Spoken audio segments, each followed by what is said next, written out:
మన ఇంట్లో తయారు చేసిన కారంతో చిన్న ముక్కల ఆవకాయ పెట్టానండి. ఇది తునక ఆవకాయ అంటారు కదా, ఈ ఆవకాయ అన్నమాట. చూడండి పచ్చడి ఎంత ఎర్రగా ఉందో. మీరు కూడా ఆర్డర్ పెట్టుకోండి. ఈ కారంతో పచ్చడి పట్టుకోండి, సంవత్సరం అంతా నిల్వ ఉంటుంది. చాలా టేస్ట్ కూడా ఉంటుంది. నేను మీకు చూపించాను కదండి, తొడిమలు తీసేసి చక్కగా చీల్చి మరి ఆరబెట్టి ఎక్కడ తడి లేకుండా చక్కగా ఆరిపోయిన తర్వాత పట్టించిన కారం ఇది. చాలా టేస్ట్గా ఉంటుందండి. నా వాట్సాప్ నెంబర్లో బుక్ చేసుకోండి, మీకు కారం ఎక్కడికైనా పంపిస్తాను.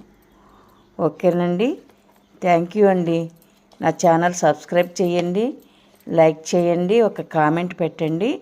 మీరు కామెంట్ పెట్టి ఆ కారం కావాలి అని కామెంట్ పెడితే నేను మీ అడ్రస్ తీసుకొని మీకు ఎక్కడికైనా కారం పంపిస్తానండి. కూర కారం, పచ్చడి కారం.